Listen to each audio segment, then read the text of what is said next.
Hello అండి, నమస్తే and welcome back. ఈరోజు వచ్చేసి సాటర్డే అరౌండ్ మధ్యాహ్నం 2 o'clock అయింది. సరే ఈరోజు చాలా రోజులైంది కదా, ఈరోజు ఈ వీడియో అయితే పోస్ట్ చేద్దామని చెప్పి మీకోసం తీసుకొచ్చాను. చాలా రోజుల నుంచి అనుకుంటున్నాను వీడియోస్ తీద్దాము రెగ్యులర్గా అని చెప్పి, కానీ పిల్లలతో అస్సలు కుదరట్లేదు. యాక్చువల్గా 2 పిల్లల్ని చూసుకుంటూ వాళ్ళని చదివిపిస్తూ దాని తర్వాత ఇంట్లో పనులన్నీ చేసుకుని మళ్ళీ ఈ వీడియోస్ తీయాలి అంటే కొంచెం టైం మేనేజ్మెంట్ అనేది చాలా కష్టంగా ఉంటుంది. సింగిల్ కిడ్ ఉన్నప్పుడు అయితే స్టార్ట్ చేశాను. అప్పటి నుంచి ఇప్పటిదాకా యూట్యూబ్లో అనేది అప్పుడప్పుడు వీడియో పోస్ట్ చేయడమే కానీ రెగ్యులర్గా పోస్ట్ చేసింది అయితే లేదు. ఈ మధ్యకాలంలో అయితే చేయాలి అని ఇంట్రెస్ట్ ఉన్నా సరే పిల్లలతో అస్సలు టైం సరిపోవట్లేదు.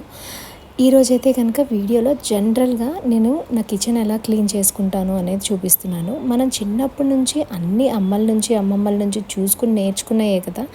దీంట్లో మనం జ్ఞానం ఇచ్చేది ఏమీ లేదు, దాంట్లో పక్కన వాళ్ళని చూసి నేర్చుకునేది ఏమీ లేదు. నా ఒపీనియన్ మాత్రమే ఇది. నేనైతే ప్రతిసారి ఏదైనా చెయ్యాలి అంటే అమ్మ ఎలా చేసేవారో అలానే కొంచెం మార్చుకుని అయితే చేస్తూ ఉంటాను. ఫస్ట్ అయితే కనుక మా అమ్మమ్మ అయితే అన్ని డబ్బాలు ఖాళీ అయిపోగానే ముందేసుకుని కూర్చునేవారు మొత్తం క్లీన్ చేయడానికి. అప్పట్లో అంటే పాలేర్లు ఉన్నారు కాబట్టి అన్ని పనులు చేయగలుగుతాము. అప్పట్లో స్టాక్ కూడా 3-4 kgs అట్లా ఉండేవి. ఇప్పుడైతే కనుక నా గ్రాసరీస్ అన్నీ కూడా ఒక 1/2 కిలోలు 1/2 కిలోలతోనే సరిపోతాయి. మొత్తం 2 months కల్లా ఈ గ్రాసరీస్ అయితే ఈజీగా వచ్చేస్తాయి అన్నమాట. మనం కన్జ్యూమ్ చేసేది రైసే అయినా మా ఇంట్లో ఎక్కువ రైస్ తినరు. సో 7 kgs అరౌండ్ 1 monthకి సరిపోద్ది అనమాట. ఈరోజు నేనైతే కనుక ఈరోజు నా బాక్సెస్ అన్నీ ఎలా క్లీన్ చేసుకుంటానో చూపిస్తున్నాను. జస్ట్ విమ్ లిక్విడ్ ఉంటుంది కదా, సర్ఫ్ అట్లా స్ప్రే చేసేది, అది కొంచెం స్ప్రే చేసేసి ఈ టిష్యూ క్లాత్స్ ఉన్నాయి కదా, ఇది వెట్ టిష్యూ క్లాత్స్ అండి. ఈ మామూలుగా ఈ క్లాత్స్ 100 వస్తాయి అనుకుంటా బంచ్ రోల్ మొత్తంలో. అది జస్ట్ ఒకటి తీసేసి జస్ట్ స్ప్రే చేసేసి ఇట్లా క్లీన్ చేసేస్తాను. చాలా నీట్గా వచ్చేస్తాయి డబ్బాలన్నీ. దాంతోపాటు స్మెల్ కూడా చాలా బాగుంటుంది దీని ఫ్లేవర్ వచ్చేసి. ఇలా క్లీన్ చేసుకుంటే సరిపోతుంది. వన్స్ ఇన్ ఏ వైల్ ఎప్పుడైనా ఒక్కొక్కసారి హడావిడిగా ఉన్నప్పుడు ఈరోజు అంత టైం లేదు క్లీన్ చేసుకోవటానికి, కానీ జిడ్డు పట్టేసి ఉన్నాయి అని అనుకుంటే కనుక ఒక 1/2 hour స్పెండ్ చేస్తే చాలు, ఇలా క్లీన్ అయిపోతాయి. ఇది క్లీన్ చేసిన తర్వాత చాలా రోజుల వరకు అయితే నీట్గా కూడా ఉంటాయి. మనం ఎప్పుడు కూడా డబ్బాలన్నీ ముందేసి క్లీన్ చేసుకోవాల్సిన అవసరం లేదు. ఇవన్నీ ఈ మంత్ నేను తీసుకొచ్చిన గ్రాసరీస్ అనమాట. యాక్చువల్గా స్కూల్ స్టార్ట్ అవ్వకముందే తీసుకొచ్చుకుని అన్నీ చేయాలి అని అనుకున్నాం, కానీ కొంచెం ఫుడ్ పాయిజన్ అయ్యి కొంచెం సిక్ అయ్యాను. దాని తర్వాత పిల్లలకి స్కూల్ ఓపెన్ అవ్వగానే కొంచెం ఎగ్జామ్ స్టార్ట్ అయిపోయినాయి. వాళ్ళని చూసుకుంటూ ఇంత బిజీలో మళ్ళీ ఈ వీడియోస్ తీయడం అంత అవసరమా అనిపించింది. నా ఫస్ట్ ప్రయారిటీ అయితే మాత్రం నా ఫ్యామిలీ ఉంటుంది. కానీ ఎన్ని అనుకున్నా సరే మన ప్యాషన్ అనేది ఒకటి ఉంటుంది కదా. ఇంతకుముందు నేనైతే కనుక ఎడిటర్ అనమాట. సో ఎడిటింగ్ జాబ్ చేసేదాన్ని కాబట్టి నాకు వీడియో ఎడిటింగ్ అంటే ఇంట్రెస్ట్. కానీ ఈ మధ్యన షూట్ చేయగలుగుతున్నాను కానీ ఎడిట్ చేయటమే సరిపోవట్లేదు టైము. ఇంతకుముందు నేను ఎంతైతే ప్యాషన్గా చేసేదాన్నో ఇప్పుడు అంతే ప్యాషన్గా నా కూతురు ఇద్దరిని చూసుకుంటున్నాను. వాళ్ళిద్దరిని చదివిపించుకోవటం, వాళ్ళిద్దరు కొట్లాడుకుంటుంటే విడదీయటం, ఇట్లాంటివే సరిపోతూ ఉన్నాయి. అండ్ నా యూట్యూబ్ జర్నీ వచ్చేసేసి నేను 3 years బ్యాక్ స్టార్ట్ చేశాను. యాక్చువల్గా ఇది 3 years బ్యాక్ అని ఎందుకు చెప్తున్నానంటే మొన్న జనరల్ నోటిఫికేషన్ వచ్చింది, congratulations of completing your 3 years journey అని చెప్పి. అప్పుడే 3 years అయిందా, కానీ నేను వీడియోస్ పెట్టి ఏం సక్సెస్ అంత అవ్వలేదు అని అనిపించింది. యాక్చువల్గా లాస్ట్ ఇయర్ నేను 4K సబ్స్క్రైబర్స్ అయ్యేదాకా చాలా ప్యాషనేట్తో చేశాను. చాలా టైం లాంగ్ టేకింగ్స్ ప్రాసెస్ అన్నా సరే పొద్దున సాయంకాలం వీడియోస్ అయితే పోస్ట్ చేస్తే కొంచెం అప్పుడు పిల్లలు అనేది గ్రేడ్ తక్కువ కాబట్టి నాకు అంత టైం ఇవ్వాల్సి వచ్చేది కాదు వాళ్ళకి. ఇప్పుడు మాత్రం పిల్లలకు కొంచెం టైం స్పెండ్ చేసి వాళ్ళతో వాళ్ళు చదివేదాన్ని చూసుకుని వాళ్ళ క్లాసెస్ అన్నీ తీసుకొచ్చి డ్యాన్స్, మ్యూజిక్ అని ఇట్లా అన్నీ చేసేటప్పటికల్లా కొంచెం బిజీ అయితే అయిపోయాను. యాక్చువల్గా నా మెయిన్ మోటివ్ ఏంటంటే ఈ వీడియోస్లో హెల్దీ ఈటింగ్, దాంతోపాటు వెయిట్ లాస్ ఎలా అవ్వాలి అనేది. నా వెయిట్ లాస్ జర్నీ వచ్చేసి నేను ఎప్పుడు కూడా అప్స్ అండ్ డౌన్స్ అవుతాను తగ్గుతాను మళ్ళీ పెరుగుతాను అట్లా. అంటే బ్యాలెన్స్డ్గా నేను ఏది చేయను. ఒకేసారి డ్రాస్టిక్గా తగ్గిపోయినా మళ్ళీ డ్రాస్టిక్గా పెరిగిపోతాను. మేము నా వీడియోస్లో చూసుంటే కనుక లాస్ట్ టైం చూసుంటారు. అందుకని చెప్పేసి ఇప్పుడు కన్సిస్టెన్సీతో చేద్దాము కొంచెం ఎక్సర్సైజెస్ అని చెప్పి నా వెయిట్ లాస్ జర్నీ అయితే స్లో చేశాను. కానీ నా ఈటింగ్ ప్యాటర్న్ ఇదంతా కూడా హెల్దీగానే తింటాను. ఆల్మోస్ట్ ఆల్ ఇంట్లోనే తింటాను, దట్టు హెల్దీగా తింటాను. బయటికి వెళ్ళి తినాల్సి వచ్చినా కొన్ని ఆప్షన్స్ మాత్రమే చూస్ చేసుకుంటాను. ఈరోజు ఇవన్నీ చెప్పడానికి కారణం ఏంటంటే ఇంకా రాను కొన్ని వ్లాగ్స్లో అయితే నా వీడియోస్ అన్నీ పోస్ట్ చేద్దాము అని అనుకుంటాను, కానీ ఆ టైం సరిపోదు. అనుకునేది ఒకటి జరిగేది ఒకటి అంటారు చూడండి, అలాంటిది జరుగుతూ ఉంటుంది అనమాట నాతో.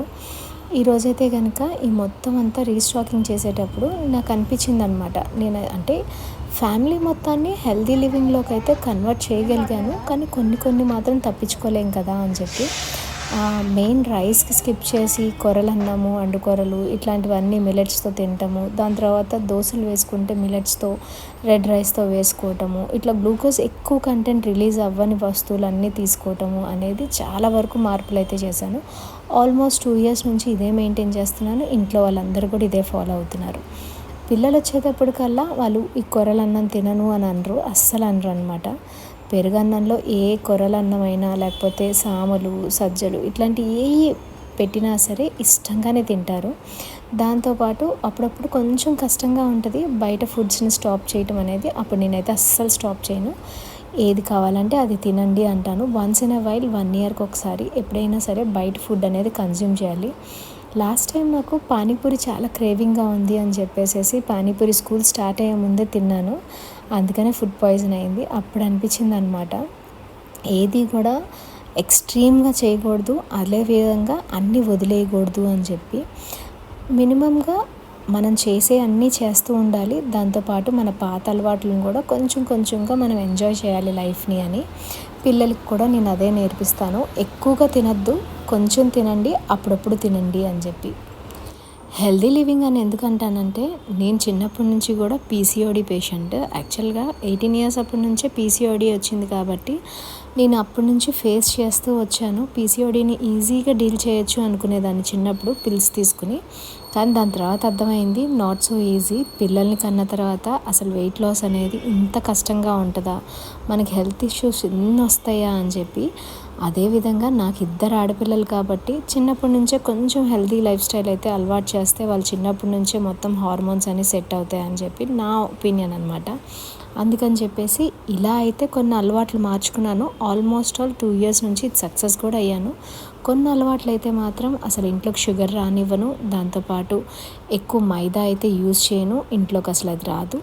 దాంతోపాటు వైట్ రైస్ అనేది అస్సలు యూజ్ చేయను. పిల్లలకు కూడా లంచ్ బాక్సెస్లో బ్రౌన్ రైస్ కానీ కొరలు కానీ ఇట్లాంటివి పెట్టి పంపిస్తూ ఉంటాను. వన్స్ ఇన్ ఎ వైల్ ఎప్పుడైనా తినాలి అని అనిపించింది అనుకోండి, వాళ్ళకి బిర్యానీస్ అట్లా మంత్లో 1 or 2 బయటికి వెళ్ళి తినేసి వస్తారు. ఒక చిన్న జనరల్ నాలెడ్జ్ క్వశ్చన్ అండి, మీరు ఇంట్లో నూనె వాడితే ఎంత వాడతారు అంటే పర్ మంత్కి? నేనైతే కనుక నూనె 1 kg వాడతాను, దాంతోపాటు నెయ్యి 1 kg వాడతాను. ఇంకా కొంచెం ఎక్కువ అంటే ఒక 1/2 kg ఇంకా ఎక్కువ ఆయిల్ పడుతుందేమో, అంటే కొన్ని డీప్ ఫ్రైస్ ఏమైనా ఉంటే కనుక. నేను ఆల్మోస్ట్ ఆయిల్ ఇంతే వాడతాను. కానీ అందరి ఇళ్ళల్లో అంటారు నాకు 5 kgs పడుతుంది అని చెప్పేసి అని అంటారనమాట. నేను జస్ట్ క్యూరియాసిటీ కోసం అడుగుతున్నాను. మీరు ఎంత వాడతారో కమెంట్స్లో అయితే చెప్పండి. యాక్చువల్గా ఆయిల్ ఎక్కువ వేసి వండితేనే కూరలు టేస్ట్ వస్తాయి అని అంటారు కదా, అది నిజమేనండి. యాక్చువల్గా ఆయిల్ ఎక్కువ వేసి ఉప్పు కారాలు కొంచెం ఎక్కువ వేసామంటే ఆ కూరల టేస్టే మారిపోద్ది. కానీ ఇలా కూడా టేస్ట్ మనం తినచ్చు అనేది మన టేస్ట్ బడ్స్ని కనుక ఇంప్రూవ్ చేసుకుంటే ఆ కూరలు కూడా చాలా చాలా బాగుంటాయి. యాక్చువల్గా నేను సలాడ్స్ అవి తింటాను కదా అప్పుడప్పుడు, అలాంటి వాటిల్లో కూడా కొంచెం ఇండియన్ తడకా కనుక ఇస్తే కనుక ఆ సలాడ్స్ కూడా టేస్ట్ అనేది డిఫరెంట్గా మారిపోద్ది, చాలా బాగుంటాయి. మన టేస్ట్ బడ్స్ ఇంప్రూవ్ చేసుకోవటంలో ఉంటుందండి ఏదైనా కానీ హెల్దీ లివింగ్ అనగానే. ఈరోజు చాలా బోర్ కొట్టి చేసినట్టున్నాను కదా. యాక్చువల్గా నేను నా కిచెన్ అనేది రీస్టాకింగ్ చేసుకుంటా, దాన్ని క్లీన్ చేసుకుంటాం అయితే వీడియో తీశాను అనమాట.